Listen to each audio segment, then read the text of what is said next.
അസ്സലാമലൈക്കും guys, welcome to Suni's kitchen. ഇന്ന് നമുക്കിവിടെ നല്ല അടിപൊളി പാലക്കട റാവുത്തർ ബീഫ് ബിരിയാണി ആയാലോ. നിങ്ങൾ എന്തെല്ലാം നോക്കിയാലോ. നമ്മളിവിടെ 1 കിലോ ജീരകശാല കൈമാ റൈസ് എടുത്തിട്ടുണ്ട്, അത് കഴുകി കുതിരാൻ വെച്ചിട്ടുണ്ട്. 1 കിലോ ബീഫ്, പിന്നെ വലിയുള്ളി, തക്കാളി, പുതിന, മല്ലിയില, ഓയിൽ, നെയ്യ്, തൈര്, ഇഞ്ചി വെളുത്തുള്ളി പേസ്റ്റ്, നാരങ്ങാനീര്, മുളക് പൊടി, മഞ്ഞൾപ്പൊടി, മല്ലിപ്പൊടി, ഗരം മസാല, പട്ട, ഗ്രാമ്പു, ഏലക്ക, ഉപ്പ്, ചതച്ചെടുക്കാനുള്ള ചെറുള്ളി, പച്ചമുളക്. ബീഫ് വേവിച്ചെടുക്കാം. അതിനൊരു കുക്കറിൽ ബീഫ് ഇട്ട് കൊടുക്കാം. അതിലേക്ക് നമ്മൾ മഞ്ഞൾപ്പൊടി ചേർത്ത് കൊടുക്കുന്നുണ്ട്. ഒരു വലിയ സ്പൂൺ ഇഞ്ചി വെളുത്തുള്ളി പേസ്റ്റ് ഇട്ട് കൊടുക്കുന്നുണ്ട്. ബീഫിലേക്ക് ആവശ്യമായ ഉപ്പ് ചേർത്ത് കൊടുക്കാം. നമുക്ക് ബീഫ് വേകാൻ ആവശ്യമായ വെള്ളം ചേർത്ത് കൊടുക്കാം. ഇതൊരു 3-4 വിസിൽ വരട്ടെ. ഓരോ ബീഫിൻ്റെ വേഗം അനുസരിച്ചിട്ടുണ്ടാകും. നമ്മളൊരു 4 വിസിൽ വിടുന്നുണ്ട്.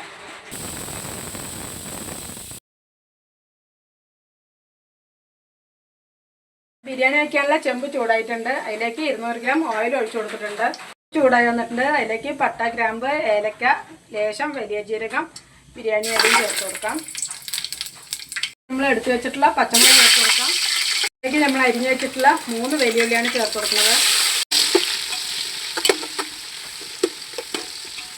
ഉള്ളി ഒന്ന് മൂത്ത് വരട്ടെ. ഉള്ളി മൂത്ത് വന്നിട്ടുണ്ട്. അതിലേക്ക് നമ്മൾ ചതച്ച് വെച്ച് ഇഞ്ചി വെളുത്തുള്ളി പേസ്റ്റ് ചേർത്ത് കൊടുക്കാം.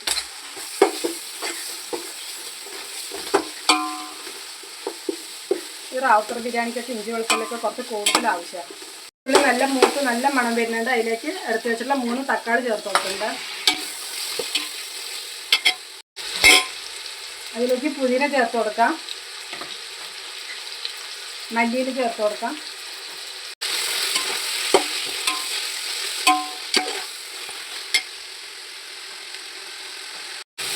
നമ്മുടെ ഇഞ്ചിയും വെളുത്തുള്ളിയും തക്കാളിയും എല്ലാം നന്നായിട്ട് ഉടഞ്ഞ് വന്നിട്ടുണ്ട്. അതിലേക്ക് മുളക് പൊടി ചേർത്ത് കൊടുക്കാം. വലിയ സ്പൂണിന് 1.5 സ്പൂൺ മുളക് പൊടി എടുത്തിട്ടുള്ളത് ചേർത്ത്. അതിലേക്ക് 1 സ്പൂൺ മാത്രം മല്ലിപ്പൊടി ചേർത്ത് കൊടുക്കുന്നുണ്ട്. നമ്മുടെ മുളക് പൊടിയും എല്ലാം ഇട്ടിട്ടുള്ള മസാല ഇവിടെ റെഡി ആയിട്ടുണ്ട് ബീഫിനുള്ളത്. നമ്മുടെ ബീഫ് ഇവിടെ നന്നായിട്ട് വെന്ത് പാകമായി വന്നിട്ടുണ്ട്. ഇത് നമുക്ക് ആ മസാലയിലേക്ക് ചേർത്ത്. ബീഫിൻ്റെ വെള്ളം ചേർക്കണില്ല, ഇപ്പോൾ ബീഫ് മാത്രം ചേർത്ത് കൊടുക്കണുള്ളൂ. ബീഫും മസാലയൊക്കെ ഒന്ന് നന്നായിട്ട് മിക്സാക്കി കൊടുക്കാം. ഇതിലേക്ക് നമുക്ക് എടുത്തു വെച്ചിട്ടുള്ള തൈര് ഒഴിച്ചു കൊടുക്കാം. ഇതിലേക്ക് ഗരം മസാലപ്പൊടി ചേർത്ത് കൊടുക്കാം. എന്നിട്ട് വീണ്ടും നന്നായിട്ട് യോജിപ്പിച്ച് കൊടുക്കാം. നമുക്ക് 2 മിനിറ്റ് അടച്ച് വയ്ക്കാം. സമയം കൊണ്ട് നമ്മൾ ബിരിയാണിക്ക് ആവശ്യമായ വെള്ളം തിളയ്ക്കാൻ വെച്ചിട്ടുണ്ട്. അതൊന്ന് തിളച്ച് വരട്ടെ. പാത്രത്തിൽ ഒരു പാത്രം അരിയാണ് നമ്മൾ എടുത്തിട്ടുള്ളത്. അതിന് 1.5 പാത്രം വെള്ളം ആവശ്യമുള്ളൂ. നമ്മൾ ഏത് പാത്രത്തിലാണോ അരി എടുക്കുന്നത് അത് ആ പാത്രത്തിൻ്റെ 1.5 പാത്രം വെള്ളം. മസാലയൊക്കെ ഇവിടെ എന്തായിട്ടുണ്ടെന്ന് നോക്കാം. നല്ല മണം വരുന്നുണ്ട് കേട്ടോ.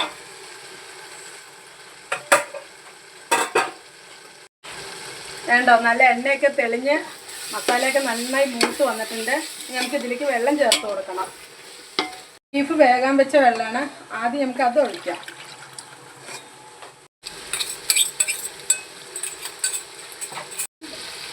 വെള്ളം ഒഴിച്ചു കൊടുക്കണ്ട്. അരപ്പാത്രം വെള്ളം കൂടി ഒഴിച്ചു കൊടുക്കാം. മസാലയും വെള്ളം ഇപ്പം തന്നെ തിളപൊട്ടി വന്നിട്ടുണ്ട്. ഒന്നുകൂടി നന്നായിട്ട് തിളച്ച് വരട്ടെ. നമ്മുടെ വെള്ളം ഇവിടെ നന്നായിട്ട് വെട്ടി തിളച്ച് വരുന്നുണ്ട്. അതിലേക്ക് നമ്മൾ കഴുകി വാര വെച്ച അരി ഇട്ട് കൊടുക്കാം. ഈ സമയം കൊണ്ട് നമ്മൾ പിഴിഞ്ഞു വെച്ചിട്ടുള്ള നാരങ്ങ നീര് ചേർത്ത് കൊടുക്കാം.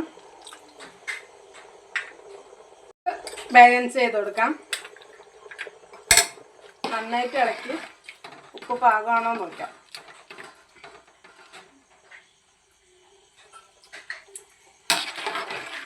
ഇതിൽ ഉപ്പും എരിവും പുളിയും എല്ലാം കറക്റ്റായിട്ടുണ്ട്. ഇതൊന്ന് നമുക്ക് അടച്ചു കൊടുക്കാം. ബിരിയാണി എന്തായിട്ടുണ്ട് നോക്കിയേക്കാം. കണ്ടോ, വെള്ളമെല്ലാം വറ്റി ചോറൊക്കെ കറക്റ്റായിട്ട് വന്നിട്ടുണ്ട്. ഫുള്ളായിട്ട് വേവണ്ട, ഒരു 3/4 വേവ് വെന്താൽ മതി. ഇനി നമുക്കിത് ദമ്മിൽ വെക്കണം. മതി, ഇത്ര ഇളക്കിയാൽ മതി. നന്നായിട്ടൊന്ന് ഒതുക്കി കൊടുക്കാം. ഈ സമയം കൊണ്ട് നമുക്കിതിലേക്ക് നെയ്യ് ചേർത്ത് കൊടുക്കാം.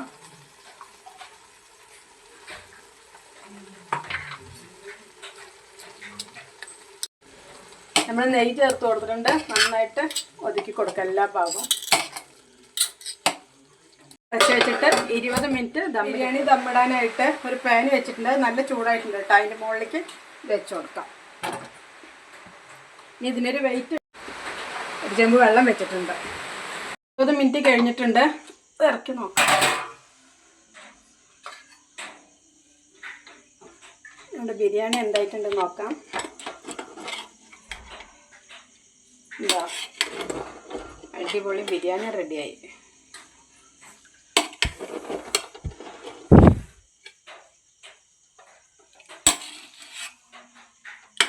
എല്ലാവരും നന്നായിട്ടൊന്ന് ഇളക്കി കൊടുക്കാം. നമ്മൾ വെച്ചത് 20 മിനിറ്റ് വെച്ചത് 10 മിനിറ്റ് ഹൈ ഫ്ലെയിമിലും 10 മിനിറ്റ് ലോ ആയിട്ടാണ് വെച്ചത്. അങ്ങനെ നമ്മുടെ സോഫ്റ്റായ പാലക്കാടൻ റാവുത്തർ ബീഫ് ബിരിയാണി ഇവിടെ റെഡി ആയിട്ടുണ്ട്. ഉണ്ടാവും നല്ല സോഫ്റ്റായിട്ട് ബിരിയാണിയാണ്. ഈ വീഡിയോ നിങ്ങൾക്ക് എല്ലാവർക്കും ഇഷ്ടമാകുമെന്ന് വിചാരിക്കുന്നു. ഇഷ്ടമായ ലൈക്ക് ചെയ്യുക, സബ്സ്ക്രൈബ് ചെയ്യുക. അതിനോടൊപ്പം തന്നെ ആ കുഞ്ഞ ബെൽ ബട്ടൺ ഒന്ന് ക്ലിക്ക് ചെയ്യാൻ മറക്കരുത്. അടുത്ത നല്ലൊരു വീഡിയോയുമായി വരുന്നത് വരെ എല്ലാവർക്കും ബൈ.